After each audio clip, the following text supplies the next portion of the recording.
నవరసంబులుకు నాట్య మయూరియై మూల శబ్దంబుల మోక్షహంస.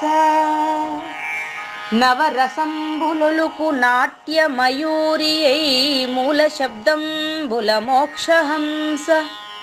పరమ పవిత్రమౌ పరమాత్మ గీతయే నేడు నాట్యం బాడుచుండెగనుమా. పరమ పవిత్రమౌ పరమాత్మ గీతయే నేడు నాట్యం బాడుచుండెగనుమ. మునిరతనార్యులు మోదిల్లు శిష్యుండు, మునిరతనార్యులు మోదిల్లు శిష్యుండు సహజాచలుని కంఠ శబ్దరీతి. అజ్ఞానతిమిరంబులంతంబుజేయ అనాదిబోధను వినుము ఆర్యులార. అజ్ఞానతిమిరంబులంతంబుజేయ అనాదిబోధను వినుము ఆర్యులార. వినుము ఆర్యులార. తెలిపే జ్ఞానేశ్వరుల్ గీతన్ దివ్య రీతి. తెలిపే జ్ఞానేశ్వరుల్ గీతన్ దివ్య రీతి. ఆణిముత్యమీ గ్రంథము అచలులార. ఆణిముత్యమీ గ్రంథము అచలులార. ఆదరించిరి గీతను అచల ఋషులు గురుని వాక్కుగా గ్రహించి గురుతుగనుడు. ఆదరించిరి గీతను అచల ఋషులు గురుని వాక్కుగా గ్రహించి గురుతుగనుడు. హరి ఓం. శ్రీ గురుభ్యో నమః. నమో భగవతే వాసుదేవాయ. ఓం నమో నారాయణాయ. ఓం నమః శివాయ.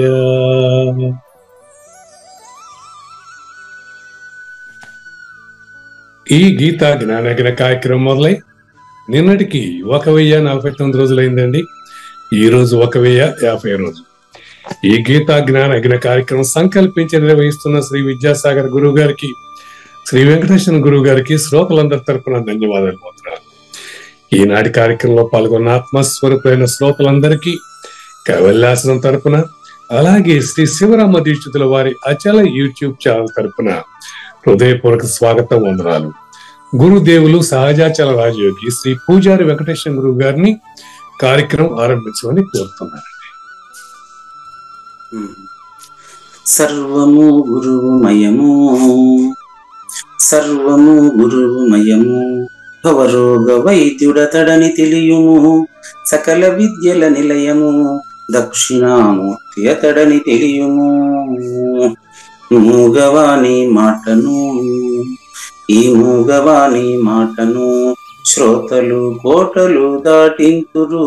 గురుకృపా సిద్ధితోనే నేనెంత ఆనందముందినాను. నిజయోగి శ్రీకృష్ణుడు నిజ భక్తుడైనట్టి అర్జునుండు.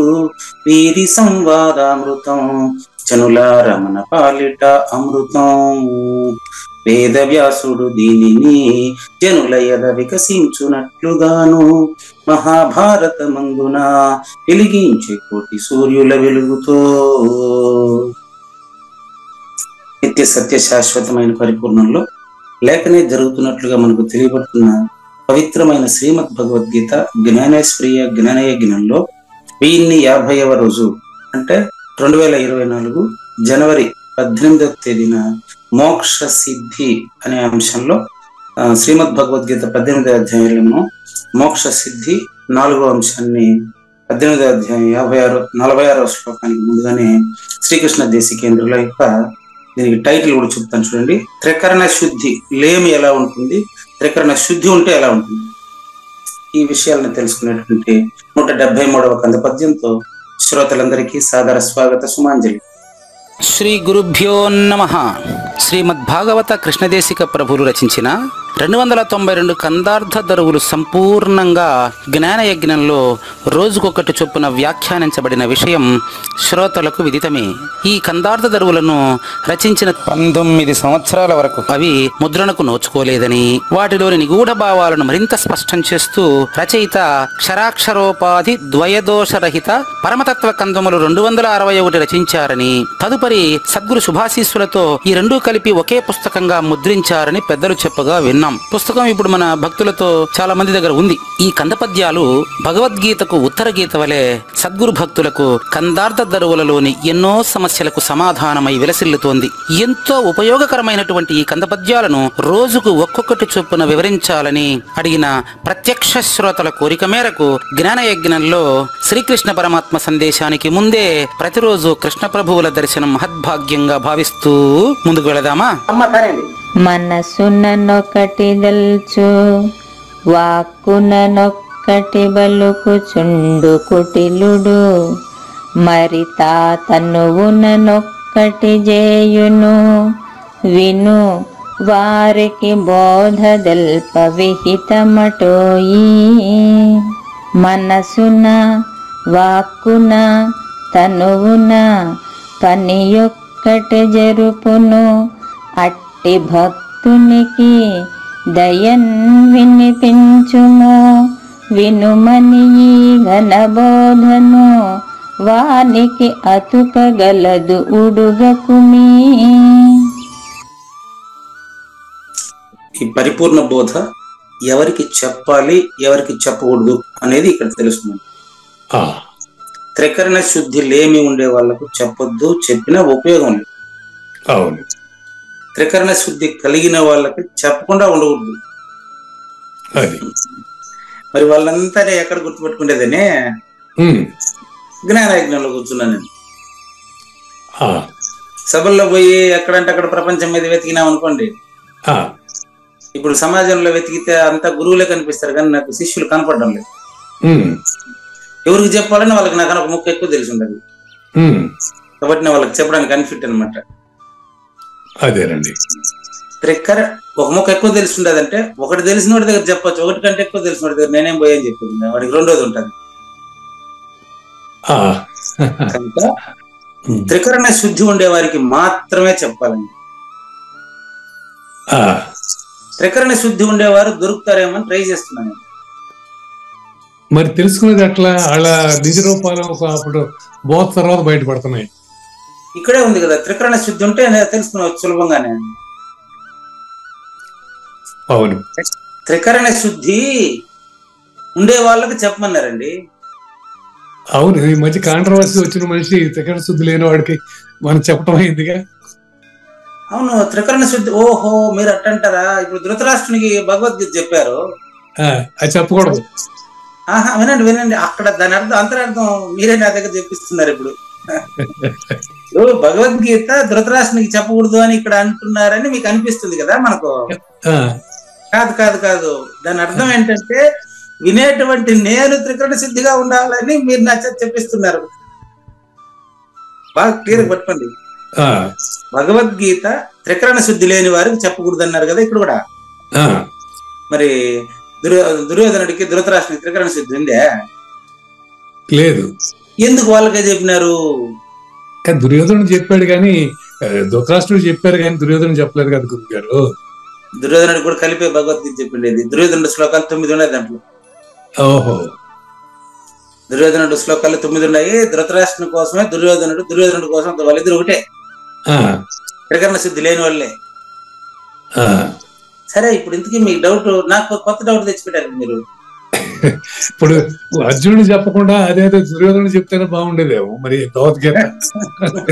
మళ్ళీ అట్ట కూడా కాదు, ఇంకొక మంచి సూక్తి చెప్పించారు. అర్జునుడికి చెప్పింది ఒకసారి సరిపోయింది, వాడికి ఒకేసారి చెప్తే. కానీ ధృతరాష్ట్రునికి చెప్తా ఉండేది ద్వాపర యుగం నుంచి కలియుగం చెప్తానే ఉండరు. అంతేలేండి, గుర్తుపెట్టుకోండి. అది దీని అంతరార్థం ఏంటంటే అర్జునుడికి భగవద్గీత యుద్ధరంగంలో ఒకేసారి బోధించారు. అదే గురుగారు. దాన్ని బోధిస్తా ఉంటే ఇప్పుడు సమాజంలో నాలాంటి ధృతరాష్ట్రులంతా కూడా ఒక్కరు కూడా పట్టించుకోవడం లేదు అనేది ఇక్కడ మొదటి 173 సమాధానం. అది అది అర్థమైంది. అయితే ఎందుకు చెప్తానే ఉంటారు, మానరు, మానలేం కదా, అట్లా చెప్తానే ఉంటారు. ఇందులో ఎవరికన్నా త్రికరణ శుద్ధి ఉండి వాళ్ళు ఏమన్నా పట్టుకుని కడతెరితే కడతెరని, లేకపోతే ధృతరాష్ట్రం తెలుసుకోకపోతే నాకు నష్టమే ఉండదు. అంతే. ఇప్పుడు మన దాంట్లో ప్రత్యక్ష శ్రోతలు అందరూ త్రికరణ శుద్ధిగా వినేవాళ్లే కదా. అవును, పరోక్ష శ్రోతల్లో కూడా వినేవాళ్ళు దండిగా ఉన్నారు. అవును. కాబట్టి ఇక్కడ అక్కడ అని కాకుండా ఎవరైతే త్రికరణ శుద్ధిగా ఉందో వాళ్ళకి అతుకుతుంది, మిగతా వాళ్ళకి అతకదు, అందరూ త్రికరణ శుద్ధి ఏర్పాటు చేసుకోవాలనేది 2 పద్యాల్లో చెప్పే సారాంశం కూడా ఒక్కటే. అది శిష్యుడికైనా గురువుకైనా కూడా అది అప్లికబుల్ అవుతుంది. అటు తిప్పి త్రికరణ శుద్ధి మనం ఏర్పాటు చేసుకోవాలని మీరు నా దగ్గర చెప్పిస్తా ఉంటారు. మీరు చెప్పింది బాగుంది, చక్కగా ఉంది. ఇప్పుడు త్రికరణ శుద్ధి లేమి గురించి, త్రికరణ శుద్ధి ఉండేదాని గురించి మీరే చెప్పేశారు. మొదటి దానికి ధృతరాష్ట్రుని తీసుకోవచ్చు, రెండో దానికి అర్జునుడిని తీసుకోవచ్చు. ధృతరాష్ట్రులాగా వింటే కుదరదు, అర్జునుడి లాగా వింటే కుదరకుండా పోయే వీలు లేదు. అది క్లారిటీ. చూడండి 173 అండి. మనసులో ఒకటి అనుకుంటాడు, మనస్సు నన్ను ఒకటి తెలుసు, వాక్కును ఒకటి పలుకుతాడు. కుటిలుడు, వీడి పేరు కుటిలుడు, అందుకని ఇది కుచిత శిష్య లక్షణం అని తర్వాత వస్తుంది రేపు. ఈ కుటిలుడు ఏం చేస్తారు, శరీరం ఇంకొకటి చేస్తాడు. దీనికి ఉదాహరణ మీకు ధృతరాష్ట్రుని తీసుకుని వస్తాం. మనసును ఒకటి అనుకొని నోటితో ఒకటి మాట్లాడి చేతి ఇంకొకటి చేస్తాడు. అవును, ఈ ఉదాహరణ మాత్రం చేస్తాను, మళ్ళీ దాని వెనకాల పోకూడదు. మీరు ఉదాహరణ చెప్పి ముందుకు వస్తారు. గుర్తుపెట్టుకోండి, త్రికరణ శుద్ధి లేకపోతే వాడి పరిస్థితి ఎట్లా ఉంటుందో చెప్పేది. నీకు ఉదాహరణ మాత్రం చెప్తున్నాను, మళ్ళీ వాడి మనసులో ఉండదు అని అడగబాగా. అట్లాగే ధృతరాష్ట్రుడు యుద్ధం అంతా అయిపోయిన తర్వాత శ్రీకృష్ణుడు వస్తాడు. శ్రీకృష్ణుడు, భీముడు, వీళ్ళంతా పాండవులు శ్రీకృష్ణుడు బతికారు కదా. అవును. వీళ్ళంతా వచ్చినప్పుడు ధృతరాష్ట్రుడు శ్రీకృష్ణుడితో ఇలా మాట్లాడతాడు.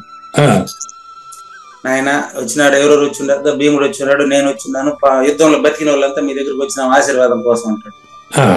వాడు మనసులో ఏముంది, శత్రుత్వం ఉంది. అవును, ధృతరాష్ట్రుడి మనసులో అంటే నా కొడుకుల్ని చంపేసి వీళ్ళు నా దగ్గరనే ఆ విషయం చెప్పేదానికి వస్తున్నారా అనే మనసులో ఉంది. మనస్సు నన్ను ఒక్కటి తెలుసు, మనసులో శత్రుత్వం ఉంది. అవును. వాక్కు నన్ను ఒకటి పలుకు, నోటితో ఏం మాట్లాడుతున్నాడు తెలుసా, నాయన సరే జరిగిపోయింది, భీముడు అంటే నాకు చాలా ఇష్టం, మరి భీముడు అంత గొప్ప బలవంతుడు, అన్ని ప్రతిజ్ఞలు చేసిన తర్వాత నా కొడుకు ఆ విధంగా యుద్ధానికి పోయి ఉండకూడదు, నా కొడుకుదే తప్పు. ఇప్పుడు నా కొడుకైనా భీముడైనా నాకు ఒకటేను, రానాయన నేను కౌగిలించుకుంటాను అని భీముడిని ఆప్యాయతగా కౌగిలించుకుంటాను అని ప్రేమగా పిలుస్తాడు నోటితో మాత్రం. అవును, భీముడు నిజమేనేమో, భీముడు పెదనాయన పిలుస్తున్నాడు నన్ను కౌగిలించుకునేదానికి, నన్ను నా మీద ప్రేమ చూపించేదానికి అని భీముడు ముందుకు పోతా అన్నాడు. అవును, ఆయన త్రికరణ శుద్ధిగా పిలిచాడు అనుకొని లే వెనకాల కాళ్ళ పట్టుకొని శ్రీకృష్ణుడు అన్నిట దూరంగా లాగి, గుడ్డోడు కదా ధృతరాష్ట్రుడు, కనపడదు కదా ఎట్టా. అవును అవును. ఒరే నాయన ఆడు పిలుస్తా ఉండేది నువ్వు అంటే, ఇప్పుడు ఈ అంతరంగం వచ్చి ఈయనకి తెలుసు, కృష్ణుడికి తెలుసు, మనకు తెలీదు. అవును గురుగారు.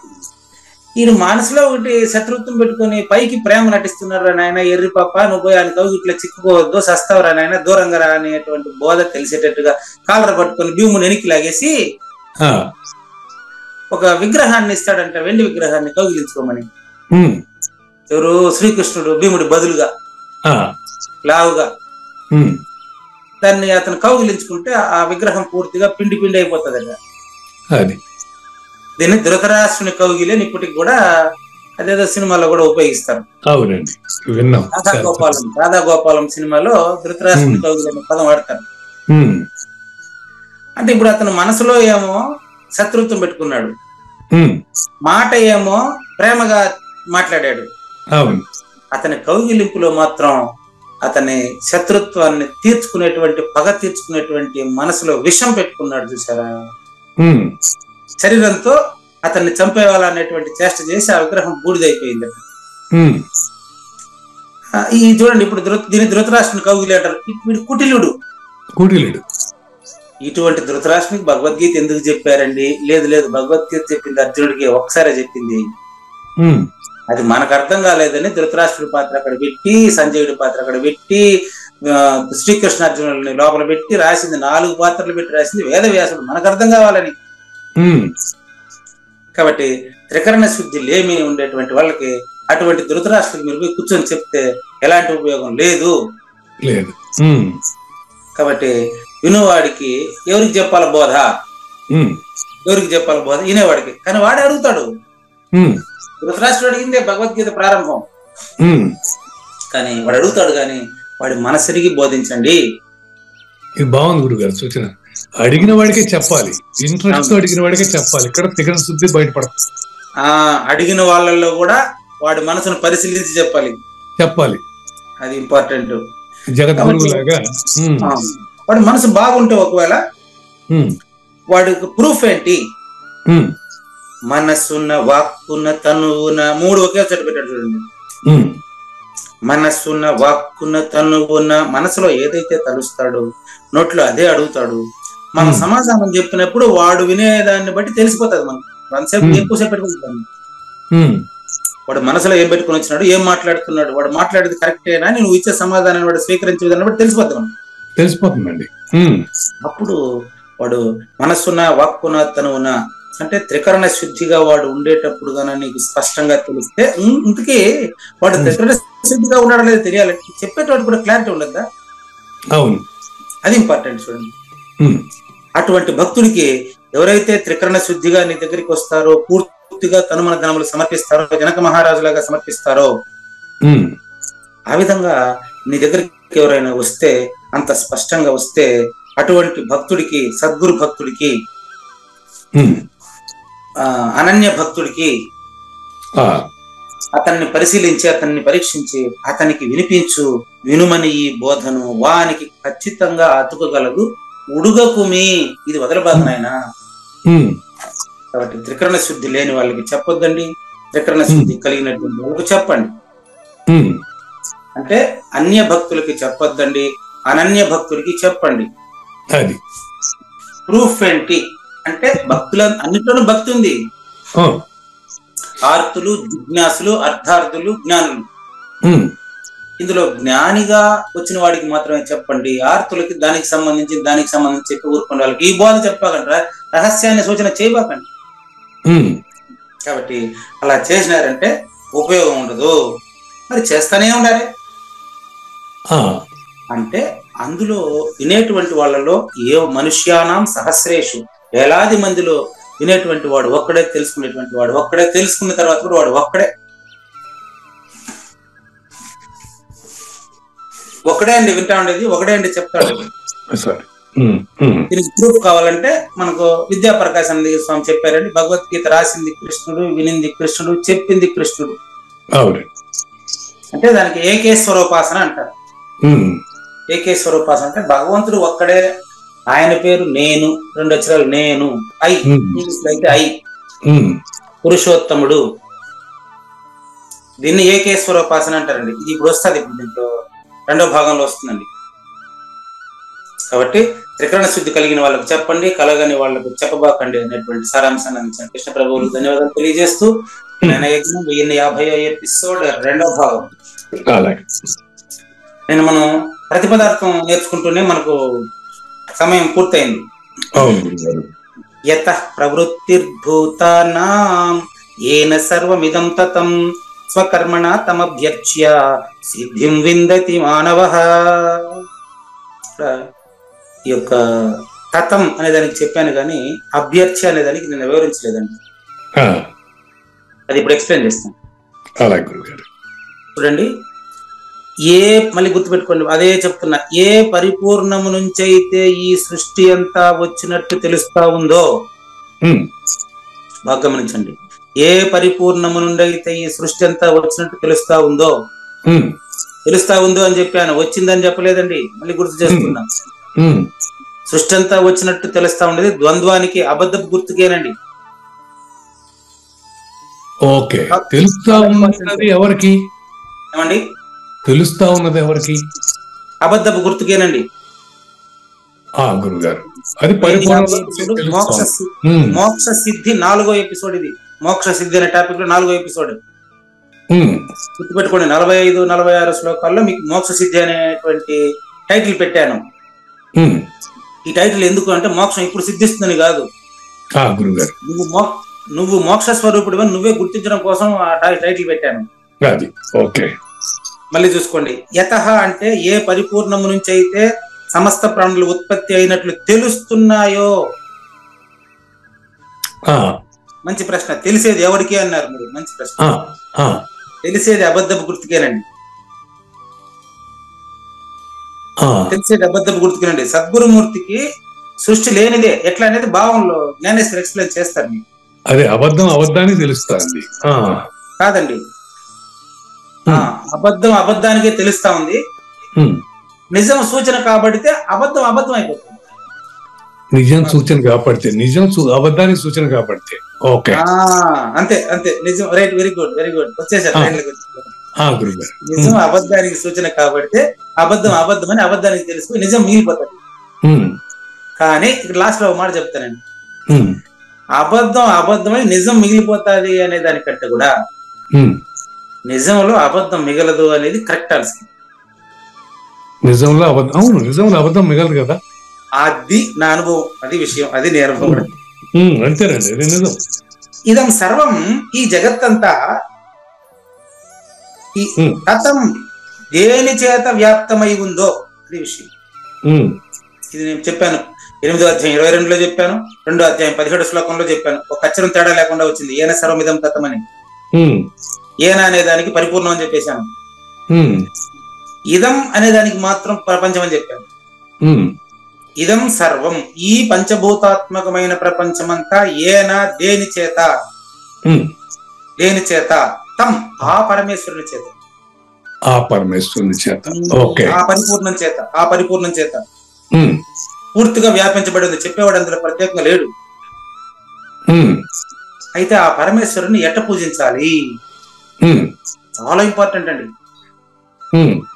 ఆ పరమేశ్వరుని ఎలా పూజించాలి రాసుకోండి. స్వకర్మణ, అదే ఆన్సర్. అంటే పరిపూర్ణ పూజార్హమా? అదే చెప్తున్నాను, పరిపూర్ణ పూజార్హం కాదా అని. ఇక్కడ చూడ ఆన్సర్ చెప్పేశాను ఆల్రెడీ మీకు. స్వకర్మణ, అది పరిపూర్ణ వ్యక్తి కాదు కదా గురుగారు. ఇక్కడ ఆన్సర్ లో చూడండి అంటారు మీరు, మళ్ళీ అదే ప్రశ్నిస్తుంది. సరే, పరిపూర్ణాన్ని పూజించడం అంటే ఎట్ట పూజించాలంటే స్వకర్మణ అని చెప్పాను కదా. స్వకర్మణ అంటే స్వధర్మం. తర్వాత శ్లోకంలో ఇంకా క్లియర్ గా వస్తుంది. స్వకర్మ అనేది ఇక్కడ, స్వధర్మం అంటే అక్కడ. గురుగారు పరిపూర్ణ వ్యక్తి కాదు. అందుకే నువ్వే పరిపూర్ణం, నువ్వు వ్యక్తి కాదు. అసలు కావూరు నాగేశ్వర ప్రసాద్కే ఈ ప్రశ్నలన్నీ. అంటే పరిపూర్ణానికి పూజ అర్హత ఉంది. బట్ట బయలుకు బ్రహ్మ హరిహరాదులు ప్రణతులర్పించారు పరిపూర్ణమనుచును. పరిపూర్ణానికి పూజ అర్హత ఉందా లేదా అని నువ్వు పరిపూర్ణమైనాక నాకు చెప్పు. అదే ఈ మాట ఎందుకు వాడని తెలుసా? అయ్యా, పరిపూర్ణానికి పూజ అర్హత ఉందా లేదా అంటే అనంతోపనిషత్తు చెబుతుందండి. బట్ట బయలుకు బ్రహ్మ హరిహరాదులు ప్రణతులర్పించారు పరిపూర్ణమనుచును. బ్రహ్మ అనే పదానికి పరిపూర్ణమేనని, హరిహరాదులు అంటే బ్రహ్మ విష్ణు శివాత్మక స్వరూపుడైనటువంటి కావూరు నాగేశ్వర ప్రసాద్ గారు, ఆయన కూడా పరిపూర్ణమే ఉంది. ఈ కావూరు నాగేశ్వర ప్రసాద్ లేనివాడని చెప్పి పూజిస్తున్నాడు అని అర్థం అండి. పూజార్హమైన గురువుని లేని, పూజార్హత లేని శిష్యుడు పూజిస్తున్నాడు. అదే అర్హత ఉండడం లేకపోవడం అనేది రెండు కూడా మన దృష్టి అంతే. అర్హత ఉందా లేదా అని ప్రశ్నించినప్పుడు పరిపూర్ణాన్ని పూజించేదానికి ఒకటికి ఇందాక చెప్పినట్టు ధృతరాష్ట్రుడికి ఒక రకంగా, అర్జునుడికి ఒక రకంగా చెప్పలే బోధ, అందరికి ఒకటే.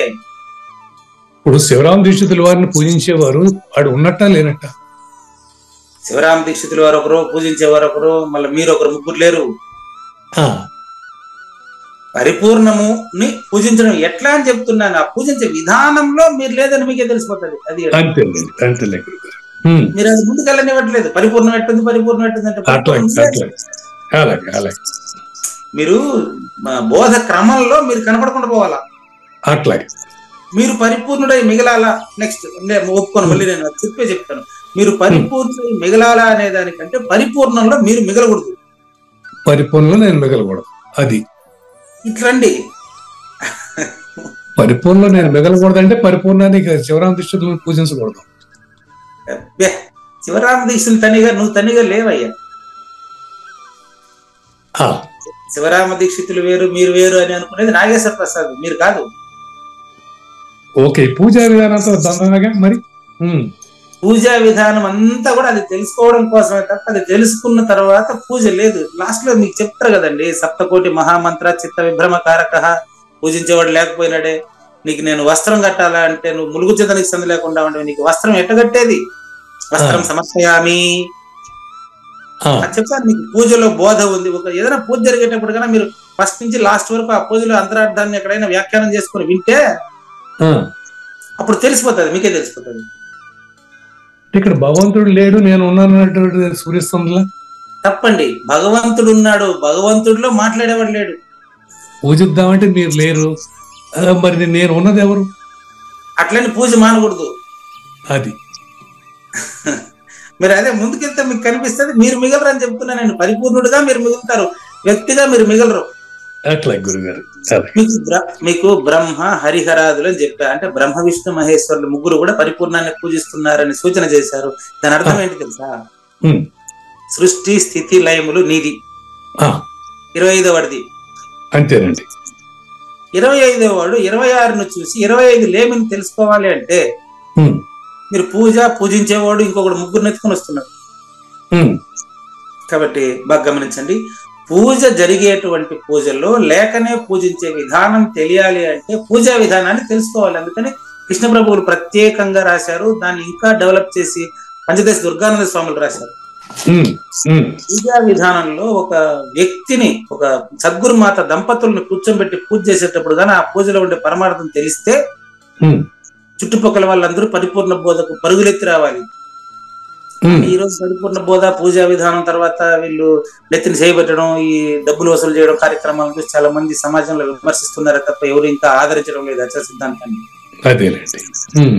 అట్లా వెళ్ళిపోతా ఉంది. కాబట్టి మీరు అట్నే అడుగుతున్నారు, మీదేం తప్పులేదు. సమాజంలో ఇప్పుడు పూజ అంటే మిమ్మల్ని పిలిచినారంటే అక్కడ ఎంత ఎక్కువ మందిని పిలిస్తే, నేను అమ్మగారు చెప్పారు, సరోజిని అమ్మగారు కూడా ఫోన్ చేసి, ఆశ్రమం అంటే కొంతమంది పోయి 2 రోజులు ఉండి ఏదైనా డబ్బు సంపాదించుకొని వచ్చేదానికి పనికి వస్తుంది అనుకొని కొంతమంది అనుకుంటున్నారు. పూజకు పోతే అందరిని ఎక్కువ మందిని పిలిస్తే ఎక్కువ డబ్బులు వస్తాయని కొంతమంది అనుకుంటున్నారు. కాబట్టి పూజా విధానాలు అర్థం తెలియకుండా పోతాము. పూజ అంటే పునర్జన్మ లేకుండా చేసుకునేది మాత్రమే పూజ అండి. పునర్జన్మ లేకుండా చేసుకునేది మాత్రమే పూజ అండి. దానికి ఆయుధం చెప్తున్నానండి. పూజలతోనే కాలం గడిపితే వాడు బాగుపడలేడు. స్వకర్మణ ఆన్సర్ చెప్పాను, అది చెప్పనివ్వట్లేదు మీరు. స్వకర్మణ తం అభ్యర్చ్య, ఆ పరమేశ్వరుని పూజించాలంటే ఎట్ట పూజించాలనో చెప్తాను మీకు. మీరు డిస్టర్బ్ చేస్తే పర్వాలేదు కానీ టాపిక్ డైవర్ట్ చేస్తేనే ఇబ్బంది. అభ్యర్చ్య పూజించి, ఎట్ట పూజించమంటావు, దానికి ఏమేమి వస్తువులు కావాలి అని మీరు అడగొచ్చు. చూసుకోండి, స్వకర్మణ అది వస్తువు. అది స్వకర్మ అంటే అర్థం చెప్తాను. చాకలి ఉన్నాడు, అతని బట్టలనే పవిత్రంగా భావించాలి, మురికి బట్టనే పవిత్రంగా భావించాలి. అతనికి బువ్వ పెట్టేది అదే కదండి. అంతే. గమనించండి, ఒక చాకలి వాడు తన ఉతికేటువంటి బట్టను పవిత్రంగా భావించాలి. ఒక మంగలి జుట్టు కట్ చేసే జుట్టు పెరిగితేనే అతనికి బువ్వ. అతను జుట్టును పవిత్రంగా భావించాలి. చూడండి, మన వెంట్రుకలు మనమే కట్ చేసి ఆయనకి చేసి మనమే డబ్బు చేసి వస్తాం ఆయనకి. ఎక్కువ మందికి జుట్టు పెరగాలి, నా దగ్గర ఎక్కువ మంది రావాలని అతని వృత్తిని అతను పవిత్రంగా భావిస్తే అతని పొట్ట గడుస్తుంది. స్వకర్మణ అంటే ఇదేనండి. అక్కడ ఇంతవరకు 4 వర్ణాలు చెప్పాను కదా. నేను మీ ప్రశ్న ఎలాంటిదైనప్పటికీ మీ ప్రశ్ననే నేను దైవంగా భావిస్తేనే నేను నిజంగా బ్రాహ్మణుడు. ఇక్కడ చక్కని సూచన చేశారు గురుగారు. అంటే స్వధారంతో దేవుణ్ణి పూజించాలని చాలా స్పష్టంగా చెప్పారు మీరు. అదే స్వకర్మణ. ఓకే, బాగుంది. శ్లోకమే అదే. అది బాగుంది. మోక్ష సిద్ధి పార్ట్ 4 ఈరోజు. ఇంకా మనం జ్ఞానేశ్వరి వ్యాఖ్యానాలకు వెళ్ళలేదు. చూడండి, స్వకర్మణ తం అభ్యర్చ్య, ఆ పరమేశ్వరుని ఆ పరిపూర్ణాన్ని స్వకర్మతో ఎట్లా అభ్యర్థించాలి? స్వకర్మతో అది పూజ ఎట్లా చేయాలని వింటారా? ఇప్పుడు ఆల్రెడీ రెండు ఎగ్జాంపుల్ చెప్పా మీకు. ఒకటి, చాకలి మురికి బట్టనే పూజ్య భావంతో ఉతకాలి. ఇంత మురికి చేసి పెట్టారని విసుక్కుంటే 10 రూపాయలు ఎక్కువ తీసుకోయా. అవును, అంతే. ఇంకా ఎక్కువ డబ్బు అడగండి. ఎక్కువ మురికి చేస్తే అతను ఎక్కువ డబ్బులు అడగని. కాబట్టి అతను చాకలి బట్టను పూజించాలి, మురికిని పూజించాలి. ప్రతి బట్టలోను మురికిలోను పరమేశ్వరుని చూడగలగాలి. ఇప్పుడు అతను అచల గురుపుత్రుడైతే ఎవరో నారాయణమ్మ, ఎవరో చూడమే హైలైట్ అయిపోతా ఉంది. స్వీపర్ ఏదో గ్రూప్ లో కూడా పెట్టారు. ఆవిడేం పని వదిలేసిపోలేదే. ఎన్నో అవార్డులు రివార్డులు అందుకున్నప్పటికీ ఆవిడ చీపురు కట్ట వదలలే. చీపురు కట్టనే ఆవిడ పూజించాలి. ఆమె తన స్వధర్మాన్ని చేస్తూ కదా ఆమె పరిపూర్ణ ప్రబోధను బోధిస్తా ఉంది. కాబట్టి ఇక్కడ స్వకర్మ అంటే అర్థం ఏంటంటే ఎవరి వంతుకు వచ్చిన పని వాళ్ళు దైవంగా భావించి పూజించాలి. కర్మమే జనులకు దైవము. ఎవరి వంతు ధర్మం వాళ్ళు ఆచరించాలి. అది స్వకర్మణ అంటే అర్థం. అభ్యర్థ్య చూడండి, ఒకటి చాకలి చెప్పాను, 2 మీకు మంగళి, 2 ఏం చెప్పాను, మంగళి పెరిగే జుట్టు, 3 చెప్పులు అమ్మేవాడు చుక్కపల్లి పిచ్చయ్య చెప్పులను పెట్టి పూజిస్తాడు. గుర్తుపెట్టుకోండి, చెప్పులు. ఓకేనండి. పాపులర్ షూ మార్ట్ ఏదో పాపులర్ అయినా అది. అవునండి, అవును. కడల్లా బ్రాంచ్లు ఉన్నాయి. నిన్న ఆయన దగ్గరికి వెళ్ళాను యాక్చువల్గా. ఇన్సిడెంటల్ గా ఉన్నారు. చుక్కపల్లి పిచ్చయ్య ఒక అద్భుతమైన సమాజంలో ఒక రెవల్యూషన్ సాధించారు, తెలుసా మీకు? ఆయన చెప్పుల జతతో పాటు బుక్ పెడతాడు ఫ్రీగా. ఆయన కాదండి, ఆయన కాదు. ఎవరు మరి ఒక చెప్పులు షూ మార్ట్ లోనే పాపులర్ అనుకుంటా. ఆయన కాదు. చాలా షాపులు, చాలా బ్రాంచ్లు ఉన్నాయి ఆయనకి. అవును, 34 అన్న చెప్పారండి. 34, 36 ఉన్నాయని చెప్పారు. ఆయన మీకు ఇంకా ఆయన అది వ్యక్తిత్వ వికాసానికి సంబంధించినటువంటి, ధర్మానికి సంబంధించినటువంటి ప్రబోధలు. అది భగవద్గీత అని చెప్పండి, ఏమన్నా చెప్పండి, కానీ భగవద్గీతలో చెప్పబడిన ప్రబోధంతా ఆ పుస్తకాల్లో ఉన్నాయి. ఆయన నేను చెప్పులు కొన్నప్పుడు ఆయన పుస్తకాలను తీసుకొని చదివి చాలా పరిపక్వత చెందానండి. ఆయన చూడండి, వాళ్ళకు నేర్పించేటువంటి విధానం చూడండి, ఆ చెప్పులు ఆయన మెయింటెనెన్స్ చూడండి. ఆయన ఏం రూపాయి లేకుండా ఉన్నటువంటి ఆయన చెప్పుల అంగడితో ఎంత వృద్ధిలోకి వచ్చి సమాజానికి ఎంత సేవ చేశారు చూడండి. మరి చుక్కపల్లి పిచ్చయ్యనే అనుకుంటాను ఆయన, నాకు ఐడియా బాగానే.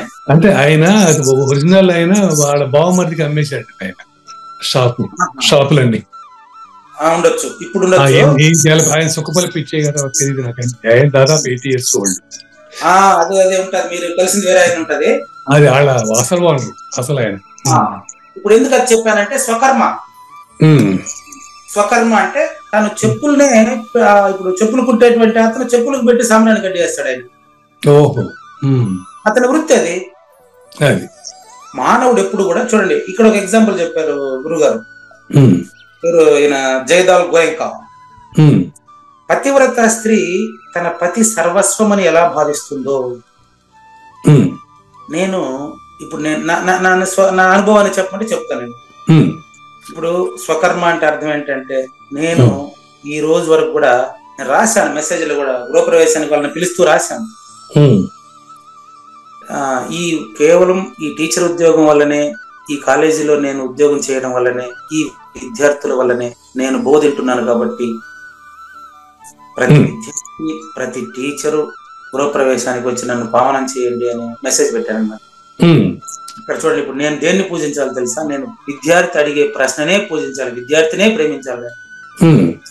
కాబట్టి నాకు నిజంగా దైవం ఎవరిని ఉంటారంటే అది స్టూడెంటే.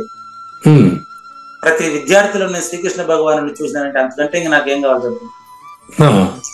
పతివ్రత అయిన స్త్రీ తన భర్తను సర్వస్వం అని భావించినట్లుగానే నన్ను ప్రశ్నించేటటువంటి విద్యార్థులను ప్రేమించి వాళ్ళకు సరైన సమాధానాలు ఇచ్చి వాళ్ళ తల్లిదండ్రులకి ఈ పిల్లల గురించి చెప్పడమే నా డ్యూటీ. మరి అతనినే చింతన చేస్తుంది పతివ్రత స్త్రీ.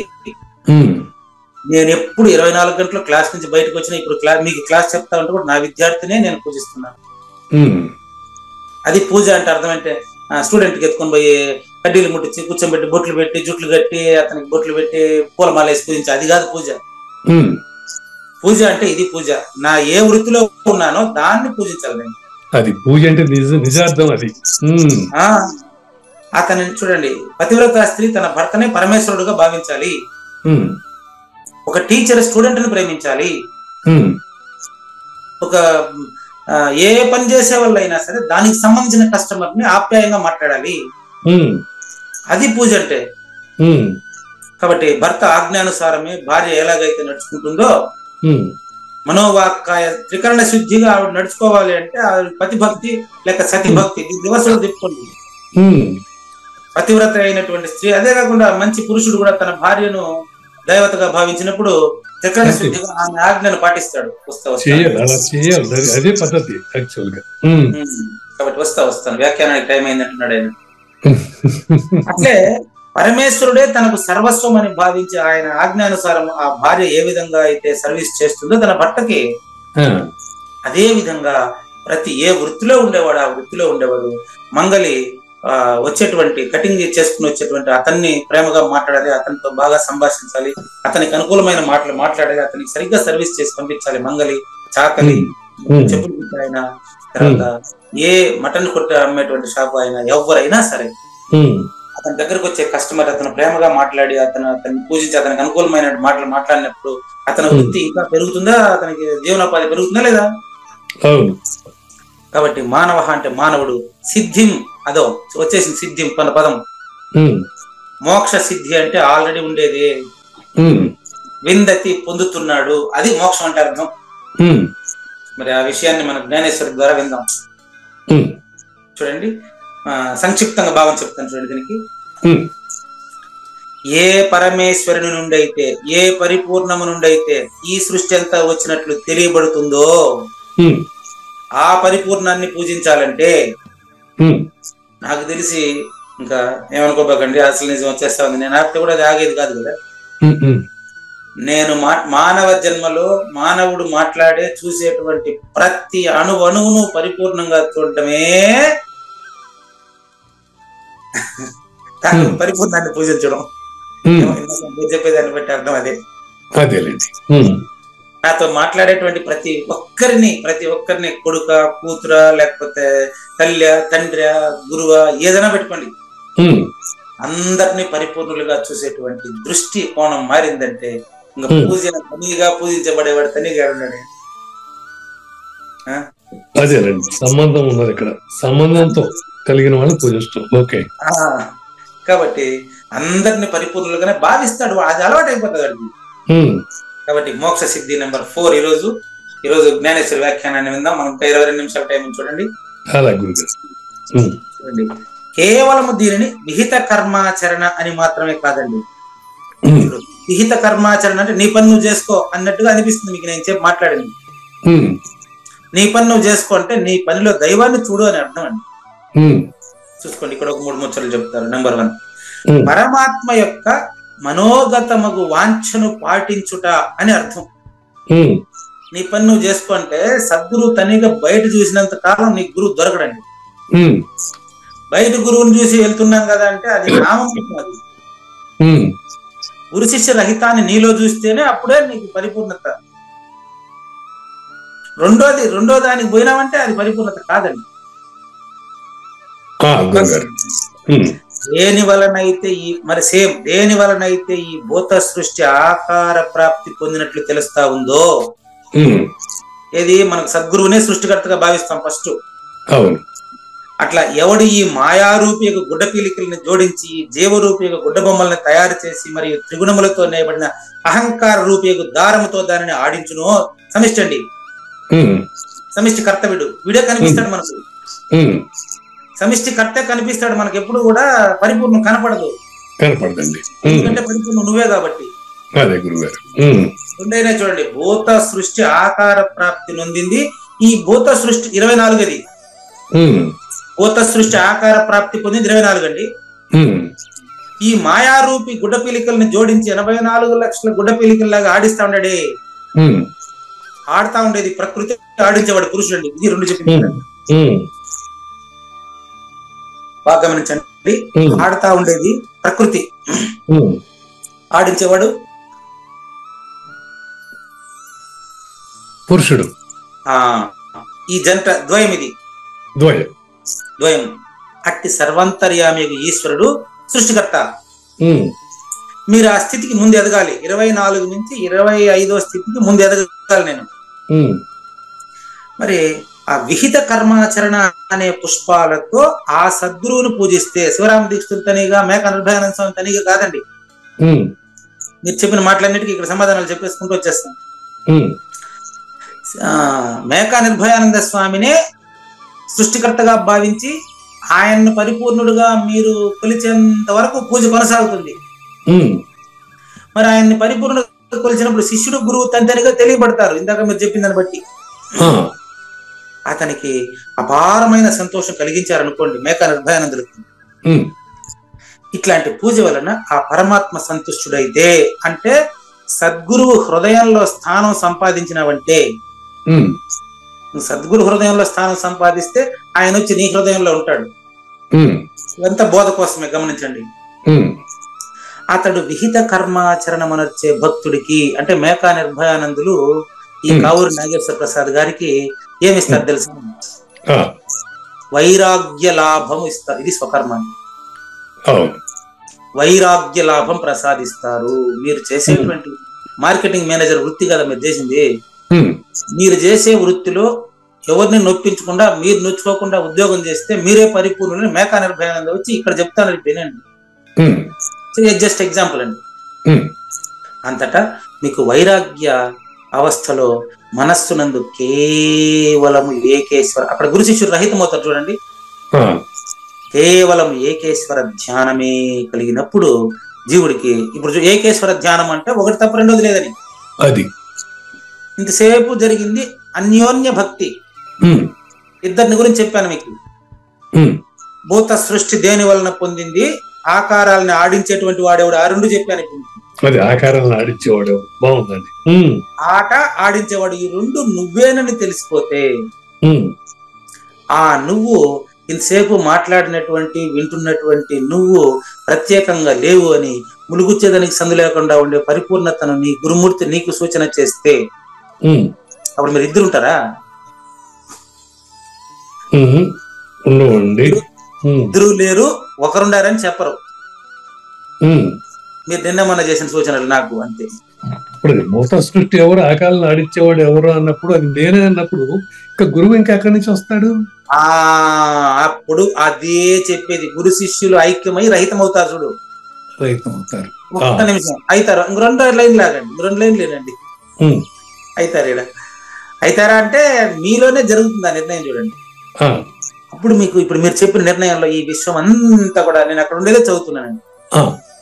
అప్పుడు మీకు ఈ విశ్వం అంతా ఎట తెలుస్తుంది తెలుసా? వమనము చేసిన పదార్థము వలె. ఇంకెందుకంటే వైరాగ్యం ఉండదు. వమనం అంటే ఏంటి? వామిటింగ్. ఎక్కడి నుంచి వచ్చింది? అంతేదా?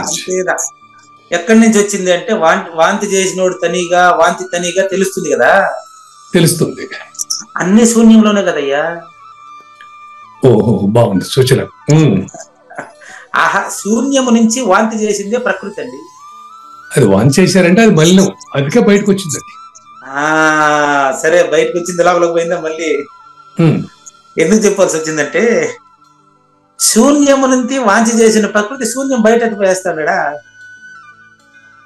ఏదో బలి ఉంది సూచన. చూడండి, కన్ఫ్యూజ్ గా ఉంది సార్ గురుగారు. అవునా, మీకు కన్ఫ్యూజన్ గా ఉంది? నాకు చాలా క్లారిటీగా ఉందండి, చూపిస్తాను. నాకు క్లారిటీ ఉండేటప్పుడు మీకు కన్ఫ్యూజన్ పోవడం సులభం కదా. చూసుకోండి, శూన్యము నుంచి వాంతి చేసినటువంటి ప్రకృతి అని చెప్పాను కదా. అంటే శూన్యమే సర్వంగా అబద్ధపు గుర్తు వలన తెలియబడుతుంది అని అర్థం అండి. మళ్ళొకసారి చెప్పండి గురుగారు. అర్థం కాకపోతే కాలేదని 10 సార్లు అయినా చెప్పండి, మీకు అర్థమయ్యేంత వరకు చెప్తా. శూన్యము, ఇప్పుడు పుట్టగొడుగు భూమి వాంతి చేసుకునింది. అవును, క్లియర్ గా ఉందా? అవును. పుట్టగొడుగుని భూమి వాంతి చేసింది. 84 లక్షల జీవరాశులను కూడా భూమి వాంతి చేసింది. అంతేనా? అంతే. ఓకే, బాగుంది. అట్టేరండి. భూమి ఎక్కడుంది? నీళ్ళలో ఉంది. నీళ్ళు ఎక్కడుంది? అగ్నిలో ఉంది. అగ్ని ఎక్కడుంది? గాలిలో ఉంది. అవును. గాలి ఎక్కడుంది? ఆకాశంలో ఉంది. అవును. ఆకాశం అంటే అర్థం ఏంటి? శూన్యం, లేనిది. శూన్యము అంటే లేనిది. Very good. అవకాశం ఇచ్చేది. అంటే అవకాశం ఇచ్చిందే ఆ వస్తువు దాంట్లోనే ఉంది. అది అవకాశం ఇచ్చింది లేనిది సమాషా. అంటే ఇప్పుడు మాట్లాడేటువంటి వాళ్ళు లేని వాళ్ళు కదా, ఎందులో లేని వాళ్ళు అది పరిపూర్ణమైన అది నువ్వు. ఇప్పుడు మనకి ఇల్లు, ఇంట్లో ఉండడానికి అవకాశం ఇచ్చింది, అంత మాత్రాన్ని ఇల్లు లేదనగలమా? ఇల్లు నాగేశ్వర ప్రసాద్కి ఉంది, ఆకాశానికి ఉందా? ఇల్లు ఉండండి. మంచి విషయం. అట్టే రండి, మీకు అర్థమైనంత వరకు అడుగుతూ ఉండండి, పర్వాలేదు. ఇల్లు, నాగేశ్వర ప్రసాద్ ఈ రెండూ కూడా ఆకాశంలోనే తెలియబడుతున్నాయి. ఇది 24 అండి. మరుపు అజ్ఞానం అండి. ఇప్పుడు మీరు ఆకాశం స్వరూపుడు అవ్వాలంటే ఏం చేయాలి అంటే, మీరు ఆకాశం కావాలంటే అర్థం ఏంటంటే, ఇల్లు, నాగేశ్వర ప్రసాద్, ఆకాశం ఈ మూడు వేరు వేరేనా ఒకటేనా? వేరు వేరు అంటానికి కాదండి, వేరు వేరే. వేరు వేరు అనేటోడు అజ్ఞానం. ఎందుకంటే ఇల్లు వేరు, ఆకాశం వేరు, నాగేశ్వర ప్రసాద్ వేరు. ఈ మూడు ఎందులో ఉన్నాయి చెప్పండి? ఆకాశంలో ఉన్నాయి. అలాంటప్పుడు వేరెట్టయింది? అవును. ఇప్పుడు చెప్పండి. ఇంకా ఇప్పుడు కూడా ఒప్పుకోబాకండి మీరు. ఇంకో ఉదాహరణ చెప్తా. పేపర్లు, అట్ట, పుస్తకం ఈ మూడు వేరు వేరా? లేదు. ఒక పేజీ చింపినా పుస్తకం చింపినట్టే, పుస్తకంతో చింపినా పుస్తకం చింపినట్టే. అవును. భూమి అంతా సునామీ వచ్చి లేక సృష్టి ప్రళయంలో భూమి నీటికి, నీరు అగ్నికి, అగ్ని గాలికి లయమయ్యి అన్ని పోయినప్పుడు ఉండేది కూడా ఆకాశం శూన్యమే. పుస్తకాన్ని కాల్చినప్పటికీ అదేమి నశించదు, శూన్యంలో ఉంటది. అవును. ఇల్లు, నాగేశ్వర ప్రసాద్, ఆకాశం మూడుగా చెప్పేది ఒక ఆకాశమేనా? ఇంక వేరేదైనా ఉందా చెప్పండి? ఆకాశంలో ఉన్నది ఏదైనా ఆకాశం కింద లెక్కే. మరి అలాంటప్పుడు మీరు 25వ వాడు అన్నప్పుడు ఒక ఆకాశమే కదా అవుతారు. మరి పరిపూర్ణంలో తోచే ఎరుక కూడా పరిపూర్ణం అవుతుందిగా? కాదు, ఎట్టవుతుంది? మరి ఆకాశంలో తోచినటువంటి ఇల్లు ఆకాశమైనప్పుడు పరిపూర్ణంలో తోచిన ఎరుక పరిపూర్ణం అవుతుంది గురుగారు. అదే తోచింది. Very good. తోచింది ఎరుకక పరిపూర్ణానికా? అది చెప్పాలి. ఎరుకకే.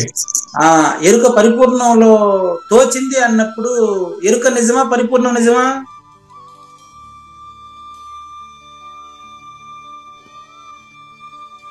పరిపూర్ణ నిజం అంటారా? పరిపూర్ణ నిజం. ఓకే. నేనని మీరే అన్నారు. మీరే అన్నారు. కాబట్టి అందులో మాట్లాడేటువంటి ఈ కావూరు నాగేశ్వర ప్రసాద్ పుట్టక ముందు లేదు, మరణం తర్వాత లేదు. ఈ పూజారి వెంకటేశం గాని పుట్టక ముందు లేదు, మరణం తర్వాత లేదు, రెండిట్లో లేదనే వస్తుంది. అంటే పరిపూర్ణ అవకాశం ఇచ్చేదని అర్థం. కాదు కాదు కాదు పరిపూర్ణంలో ఎరుక మిగలదు, ఎరుక లేదు అని అర్థం. ఒక రకంగా ఏంది, మళ్ళీ ఒక రకంగా ఎందుకు? పరిపూర్ణంలో ఎరుక లేదు. మీకు ఉదాహరణ ఇక్కడే చెప్తున్నాను కదా స్పష్టంగా. మీకు గాఢ నిద్రలో మీరున్నట్టు మీకు తెలుసా? లేదు. అప్పుడుండే పరిపూర్ణం ఇప్పుడు లేదా? కాదు గురుగారు, చిన్న సందేహం. మా గురువు గారు అభయాంధ్ర స్వామి వారు, ఇప్పుడు ఆ మహానుభావుడు పరిపూర్ణుడు, ఆయనలో తోసే ఎరుకను నేను ఏ రకంగా భావించాలి? మా మేకానంద కాదు పరిపూర్ణుడు. ఆయనలో తోసే ఎరుకను నేను ఏ రకంగా భావించాలి? చెప్తాను. ఆయన కాదు పరిపూర్ణుడు. ఆయన పరిపూర్ణుడు కాదు, నేను పరిపూర్ణుడు, నువ్వు పరిపూర్ణుడు కాదు. ఆయన్ని అంటే మేఘానిర్భయానంద ఒకరినే కాదు, గురువును పరిపూర్ణంగా భావించేటటువంటి ప్రతివాడు పరిపూర్ణుడు అయితేనే గురువును పరిపూర్ణంగా భావించగలడు. ఇప్పుడు తలపల్లి మురత్నం గారు పరిపూర్ణుడు, నేను పరిపూర్ణుడు కాదు అంటే అప్పుడు ఇద్దరు ఉంటారా పరిపూర్ణులా?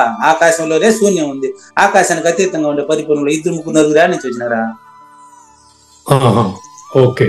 కాబట్టి మేకా నిర్భయానందులు వారు పరిపూర్ణులు అని ఎవరైతే భావిస్తారో, భావించిన వాడు వాడు పరిపూర్ణుడిగా భావిస్తేనే ఆ గురువుని పరిపూర్ణుడిగా భావించగలడు. మీరు త్రికరణ శుద్ధిగా గురువు గారిని పరిపూర్ణుడు అని ఒప్పుకుంటున్నారు కాబట్టి, ఆ త్రికరణ శుద్ధి ముందు మీలో జరిగింది కాబట్టి ఆయన్ని పరిపూర్ణుడుగా మీరు చూస్తున్నారు. మీకు పరిపూర్ణంగా తెలుస్తుందంట అంటే మీరు పరిపూర్ణులు అని అర్థం, ఆకాశానికి అతీతుడని అర్థం అండి. అది ఆ పరిపూర్ణుడిలో వచ్చినటువంటి వాక్కు బోధ ఇదంతా నేను ఏ రకంగా తీసుకోవాలి నాకు అర్థం కావట్లేదు. అవన్నీ తీసుకోకుండా ఉంటేనే మీరు పరిపూర్ణుడు, అవన్నీ తీసుకుంటే మీరు ఎరుక. మరి ఆయన బోధ చెప్తున్నారుగా, నేను వింటున్నానుగా, నాకు అర్థం అవుతాయి. లేదండి, అవన్నీ బోధ చెప్తున్నాడు వింటున్నాను అని చెప్పేవాడు వేరే, వినేవాడు వేరే కాదండి. అంత కలిపి ఆకాశం కిందికైనా ఆకాశం బయటనా? పరిపూర్ణము ఆకాశం కాదు, ఆకాశం పరిపూర్ణం కాదు. ఇప్పుడు చేప సముద్రం కాదు, సముద్రం చేప కాదు. గురుగారు, సముద్రంలో చేప ఉన్నట్టు చేపకే తెలుసు, అవును, సముద్రానికి తెలియదు. సముద్రానికి తెలియదు అట్టని చెప్పి దానికి తెలివి లేదు అనకూడదు. అవును, పరిపూర్ణం పనిచేయదు, ఊరికే ఉంటుంది అనకూడదు. పరిపూర్ణం పనిచేయదు, ఊరికే ఉంటుంది అనకూడదు.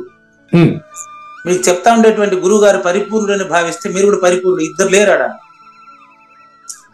అన్ని తెలిసిన వెనుక అచలమే ఉండు, గురువు శిష్యులు లేదు, గుర్తేమీ లేదు.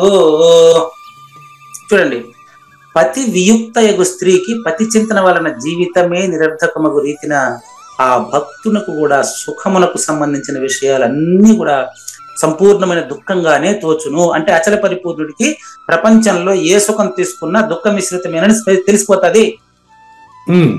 ఇది పరోక్ష జ్ఞానము. ప్రత్యక్ష జ్ఞానం పరిపూర్ణమేనండి, ఇది పరోక్ష జ్ఞానం. అచల పరిపూర్ణానికి ఎరుక పరోక్షం, అది పరోక్షం వేరే. అవునండి, గురువుకి ప్రపంచం వేరే వేరు. కానీ విశ్వ మధ్య స్థితం గురువు, గురు మధ్య స్థితం విశ్వం అని చెప్పారు. సర్వము గురుమయమని చెప్పారు, ప్రపంచం గురుమయమని చెప్పలే. అంతేనండి. ఈ పరోక్ష జ్ఞానం ఎంత మహిమ ఉంది అంటే, ఈశ్వరుని ప్రత్యక్ష జ్ఞానము కలగక పూర్వమే మన ఈ సంభాషణలో ధ్యానం వల్లే మీకే తన్మయత్వం రావాలి. ప్రత్యక్ష బ్రహ్మం నేను నిరూపించేది కాదండి. మీలో ఇప్పుడు మీరు అడిగిన ప్రశ్నల ద్వారా మీకే మీరు ఎరుక కంటే వేరైన వారు.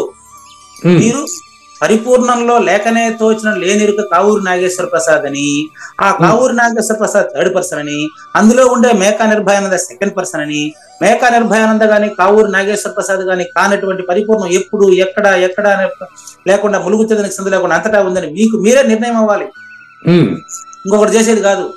అంతేలేండి, మీరు నిర్ణయం అయిందని కూడా చెప్పకూడదు.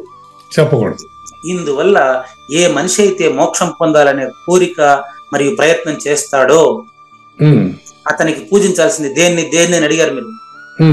నేను స్వకర్మ అని 10 సార్లు చెప్పారు. అదే నెక్స్ట్ శ్లోకం, అతనికి స్వధర్మాచరణము చక్కగా నిర్వర్తించుట ఉచితము, కర్మమే జనులకు దైవం ప్రారంభం. కాబట్టి నెక్స్ట్ కానివ్వండి. శ్రీ భగవాన్ ఉవాచ శ్రేయాన్ స్వధర్మో విగుణః పరధర్మాత్ స్వనుష్ఠితాత్ స్వభావనియతం కర్మ కుర్వన్నాప్నోతి కిల్బిషం.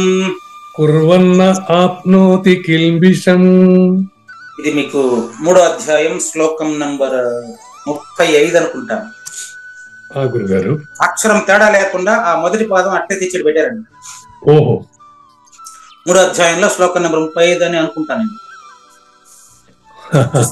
అధ్యాయం నెంబర్ 3 ఎలా గుర్తుంది గురుగారు మీకు? కరెక్ట్గా అదే శ్లోకాన్ని అక్షరం తేడా లేకుండా తెచ్చి చూసుకోండి. శ్రేయాన్ విగుణః పరధర్మాత్ స్వనుష్ఠితాత్. ఇక్కడ చూసుకోండి, మనకి చూడండి ఈ 18వ అధ్యాయం తీసుకోండి కావాలంటే ఒక అక్షరం కూడా తేడా ఉంటుంది చూడండి, మొత్తం లైన్ అంతా. అయితే అక్కడికి ఇక్కడికి 2వ లైన్ లో మాత్రమే తేడా. స్వధర్మే నిధనం అన్నారు, గురువుని ఎట్ట పూజించాలన్నారు, దానికి అక్కడే చెప్పున్నారు. గురువుని ఎట్ట పూజించాలంటే నీ కర్మలోనే గురువుని పూజించాలి నువ్వు. అంతే, శిష్యుడిని గురువుని పూజించడం అతని ధర్మం, స్వధర్మం. అవునండి, గురువు గారిని ఫోటోలో కాదు పూజించేది, నా మనసులో, నా మైండ్ లో. గురువాక్యం పాటించడం స్వధర్మం కింద లెక్కేసుకోవాలి. మరి గురువాక్య ఆచరణే గురు పూజ. గురు పూజ స్వధర్మే నిధనం శ్రేయ అంటాడు అక్కడ. స్వధర్మము పరధర్మం అనే దాని గురించి అక్కడ క్లియర్ ఎక్స్ప్లెయిన్ చేశాను మీకు.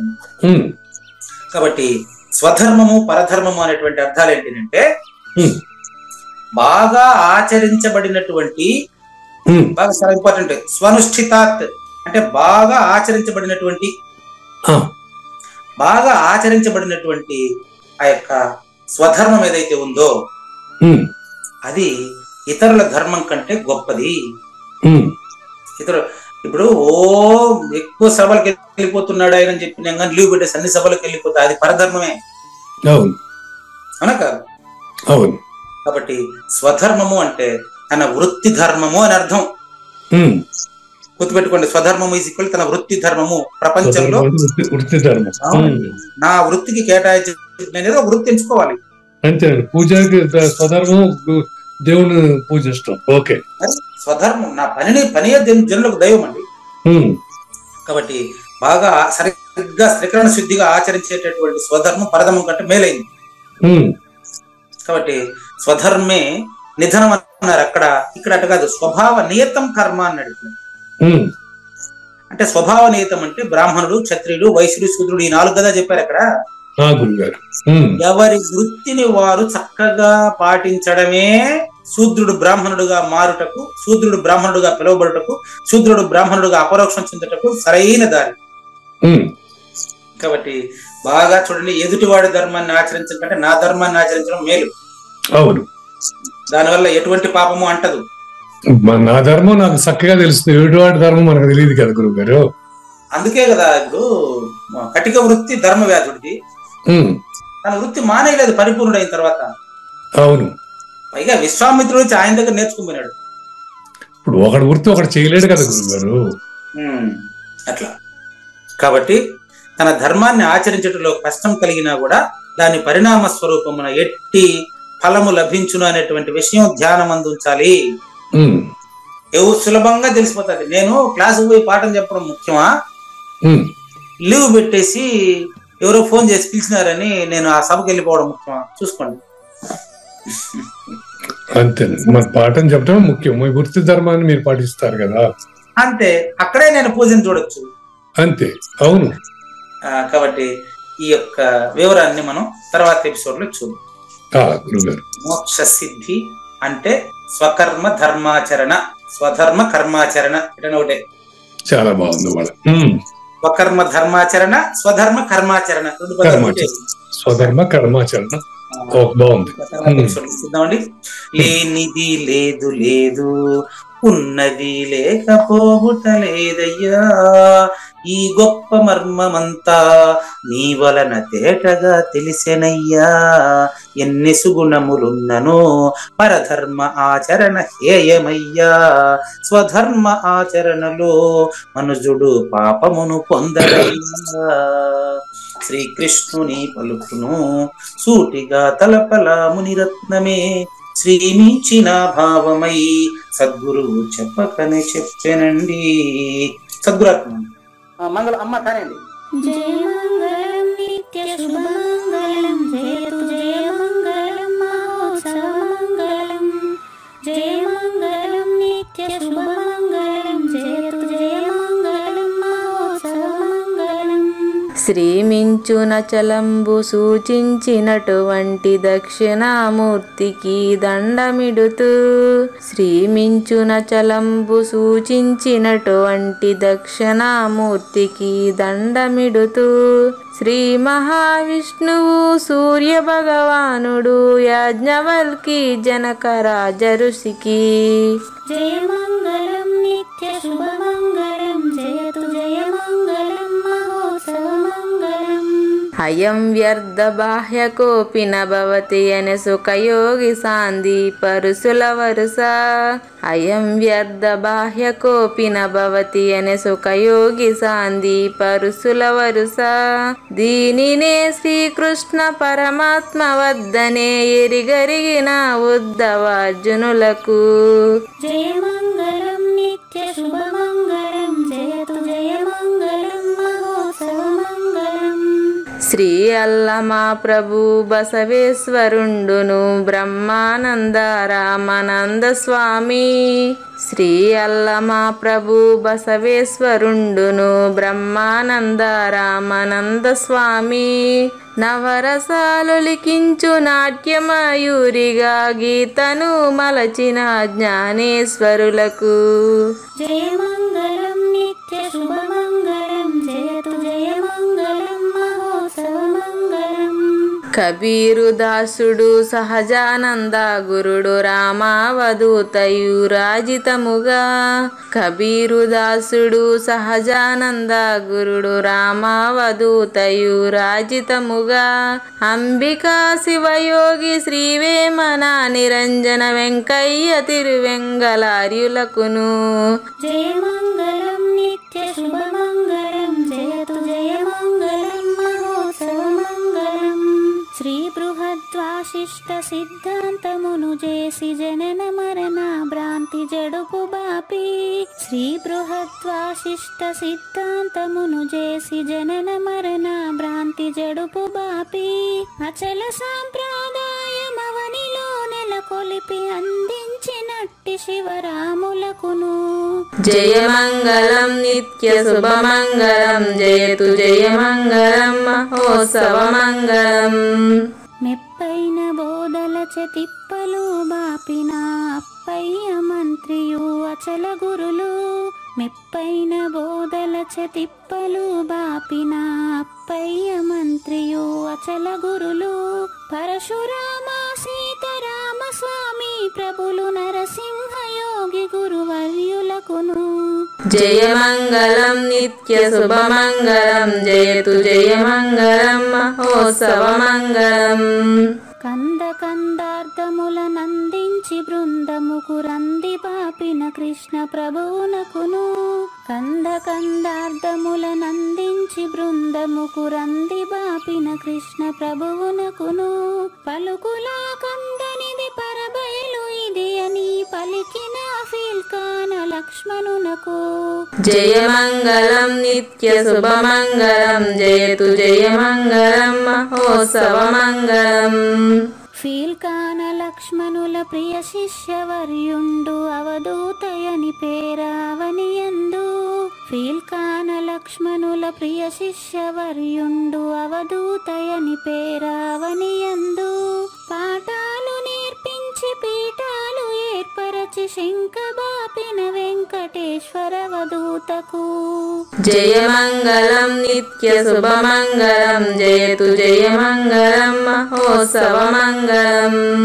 బట్టబయలున ఎరుక పుట్టనే లేదని బాలాజీ సింగు ఈ కీలు తెలిపే. బట్టబయలున ఎరుక పుట్టనే లేదని బాలాజీ సింగు ఈ కీలు తెలిపే. మూలమూలేనట్టు ఎరుకేమి లేదని తెలియజెప్పిన మునిరత్నమార్యులకును. జయమంగళం నిత్య శుభమంగళం జయతు జయమంగళం మహోత్సవమంగళం. నరస్వప్నము వంటి సురస్వప్నమిది అని పరిపూర్ణ దర్శినిని ప్రకటపరచి.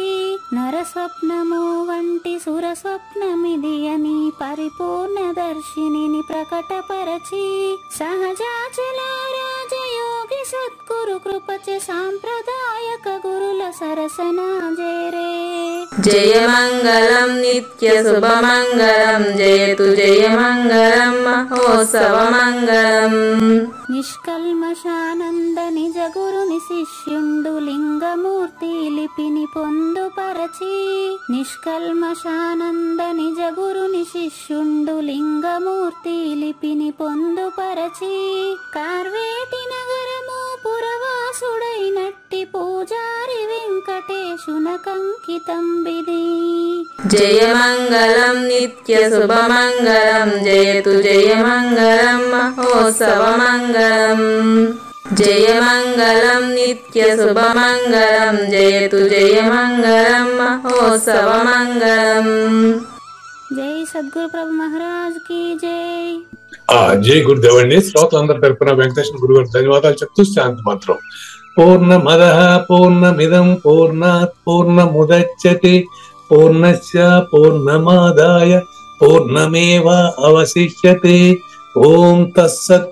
ఓం శాంతి శాంతి శాంతి. హరి ఓం.